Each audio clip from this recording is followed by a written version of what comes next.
Permission ఏం కూడా మనకి ఇస్తామని కానీ ఇవ్వమని కానీ ఏం చెప్పడం లేదు. వాళ్ళు రేపటికి ఏమంటే మనం ఖచ్చితంగా పోవాలని పోతిరెడ్డిపాడు వరకు నిర్ణయించడం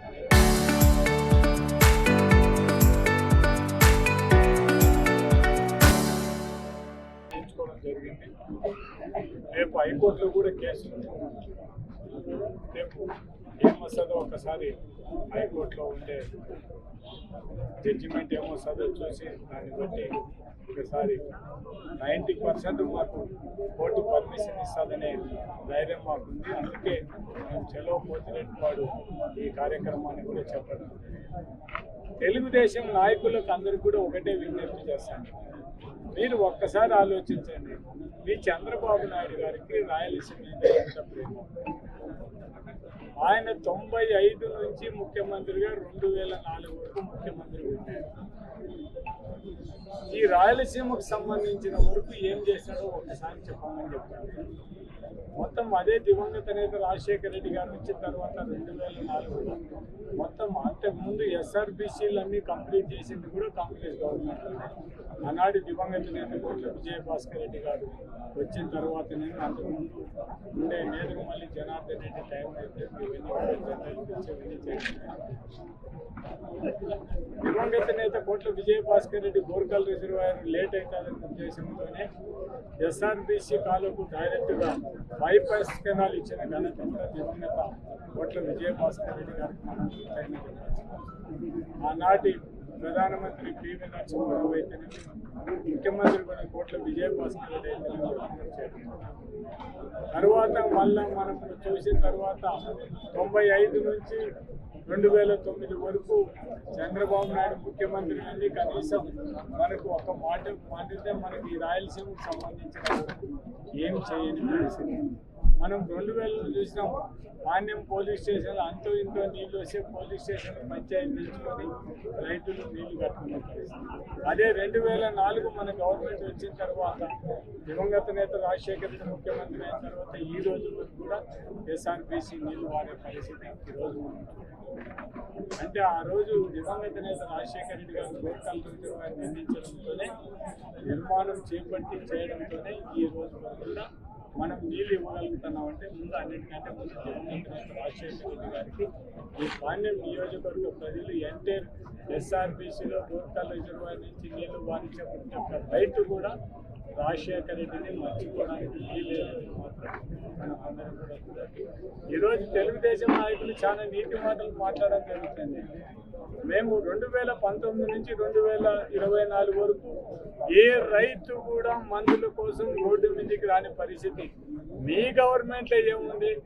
మీకు మీ తెలుగుదేశం కార్యకర్తలకు హీరో బ్లాక్లు అమ్ముకోవడానికి నిజమైన రైతులకు యూరియా దొరకకుండా ఉండే పరిస్థితి మీరుంది. మీరు కూడా మాట్లాడితే మీరు తెలుగుదేశం నాయకులు ఎవరు చెప్తే ఈ సొసైటీలో కానీ ఒక సొసైటీలో ఉండే సెక్రటరీలు కానీ వీళ్ళందరూ కూడా తెలుగుదేశం నాయకులు చెప్పిన వాళ్ళకు వారికి భూమి ఉందా లేదా ఎన్ని ఎకరాలు ఉందని చూడకుండా కూడా మామూలుగా అయితే రైతుకు ఎకరాకు ఒక యూరియా మూట, తెలుగుదేశం వాళ్ళకు భూమి లేకపోయినా కూడా 20 మూటలు 30 మూటలు వేసి.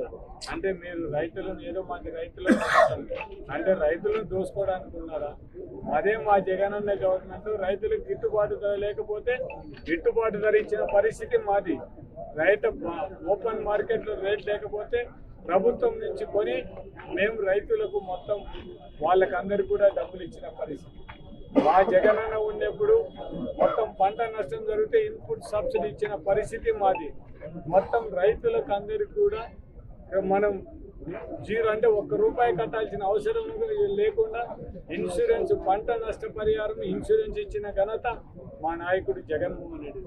మీరు ఏం చేస్తున్నారో ముందు చెప్పండి.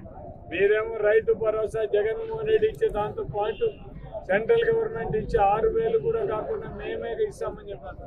కనీసం ఆ దాంతో కలిపి కూడా ఒక సంవత్సరం మొత్తం రైతులకు ఎత్తేయడం జరిగింది. ఈ రోజు వరకు కూడా ఈ పరిస్థితి. అదే అక్క చెల్లెలకు మీరందరూ ఇంటికి 18 ఏళ్ళు ఉండే వాళ్ళకు నేను 15,000 ఇస్తానని చెప్పి మొత్తం జగనన్న ఇచ్చే వైఎస్ఆర్ ఆసరా వైఎస్ఆర్ చేయుత 0 ఒకటి కూడా మీరు మొత్తం ఎత్తేసారు. ఇంకా మీరేంటి ఎలక్షన్ ముందర చెప్పింది ఏంటి?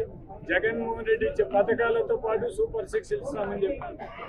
జగన్మోహన్ రెడ్డి ఇచ్చే పథకాలు ఇవ్వడమే మీ చేతకాడం లేదు. ఇంకా సూపర్ 6 ఏమి ఇస్తారు? మీరు లాస్ట్ మీ అచ్చెన్నాయుడే చెప్పడం జరిగింది, మహిళకు 1500, సంవత్సరానికి 18,000 అంటే మొత్తం ఈ రాష్ట్రం అంతా అమ్మినాన్ని కూడా ఇవ్వాలని. అంటే మీరు కేవలం ఓట్ల కోసం ప్రజలను మభ్యపెట్టడానికి మీరు మాటలు చెప్తున్నారు అనేది అందరికీ తెలిసిపోతుంది. కాబట్టి ఎప్పటికైనా ప్రజల ముందర ఏ మాట చెప్తే ఆ మాటకు కట్టుబడి ఉండే పరిస్థితి ఉంటేనే బాగుంటుంది. మా నాయకుడు జగన్మోహన్ రెడ్డి ఓట్ల కోసం కానీ అధికారం కోసం కానీ చెయ్యని చేతగాని పని గురించి ఏది కూడా చెప్పని నాయకుడు ఎవరంటే మా నాయకుడు జగన్మోహన్ రెడ్డి. కనీసం మీకు అంత అనుభవం అన్నీ కూడా మీరు మా నాయకుడు ఉండే క్వాలిటీస్లో ఏం కూడా లేని పరిస్థితిలో మీరుంటే ఓట్ల కోసం ఎన్నైనా అబద్ధాలు ఆడొచ్చని మీరు అనుకుంటే మనం ఏం చేయలేం. ఎప్పటికైనా తెలుగుదేశం నాయకులు రైతులను కోరేది ఒకటి, మీరు కూడా మాతో సహకరించండి.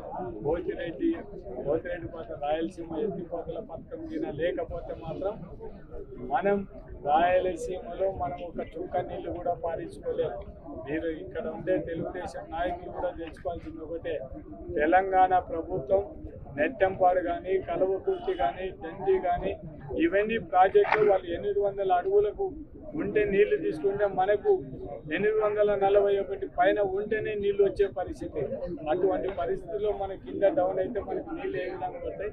అందుకే మన నాయకుడు జగన్మోహన్ రెడ్డి గారు ఈ రాయలసీమ ప్రజలకు అన్యాయం జరగకూడదని రాయలసీమ ఎత్తిపోతల పథకం 800 అడుగుల వరకు నీళ్లు తీసుకోవడానికి అవకాశం ఉండే విధంగా అది లిఫ్ట్లు పెట్టడం జరిగింది. కానీ అందరూ కూడా ఈ కోర్టులు కానీ ఇవన్నీ తేల్చాల్సింది ఒకటే, ఇక్కడ పర్యావరణ ఏమి కూడా నష్టం, ఏదో ఫారెస్ట్ నష్టం అవుతుందంటే ఆల్రెడీ శ్రీశైలం రిజర్వాయర్లో నీళ్ళల్లో మునిగిపోయిన భూమి, దాన్ని మనం చేసేది ఏంటి? లోతు తీస్తున్నాం అంతే. మనం తీసేది ఉండే నీళ్లు 861 అంతా కూడా 885 అయితే మొత్తం అంతా కూడా మొత్తం లెవెల్ అయిపోతుంది. అటువంటి నీళ్లను కూడా మనం కిందికి డీప్ వరకు కొద్దిగా ఈ షెల్టీ అంతా ఫామ్ అయిందో అటువంటి తీసి 800 అడుగులకు నీళ్ళు వచ్చే విధంగా ఒక కెనాల్ మాదిరి. దీంట్లో పర్యావరణ దెబ్బతినేది లేదు, ఏం లేదు. వాళ్ళు వచ్చి చూసే కూడా తెలిసేది.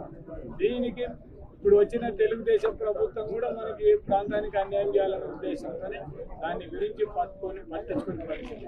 అంటే మనకందరూ కూడా రేవంత్ రెడ్డి ఒక విధంగా రాయలసీమ వాసులందరినీ కూడా మేల్కొల్పినాడు. మీకు చంద్రబాబు నాయుడు మేము ఇద్దరం కలిసి మీ రాయలసీమకు అన్యాయం చేస్తానని చూసుకొని మీరు జాగ్రత్త పడకపోతే మీరు రాయలసీమ శాశ్వతంగా మీరు ఇంకా ఈ ఇరిగేషన్ గురించి మర్చిపోవాల్సి వస్తుందనే ఉద్దేశంతోనే రేవంత్ రెడ్డి గారు అసెంబ్లీలో దేవుడు అనే రూపంలో మాట్లాడడం జరిగింది. కాబట్టి ఇప్పుడు మనం అందరం కూడా రైతులంతా చేరుకొని ప్రతి ఒక్క రైతు కూడా దీనికి సపోర్ట్ చేయాలని కోరుకుంటున్నాం. ఇది ఒకరి ఏదో రాజకీయం కోసం పోరాటం కోసం. Local to global news at your finger tips. మీ చేతిలో ఒక ఆయుధం. డౌన్లోడ్ రా TV app. Media legend Ravi Prakash is back.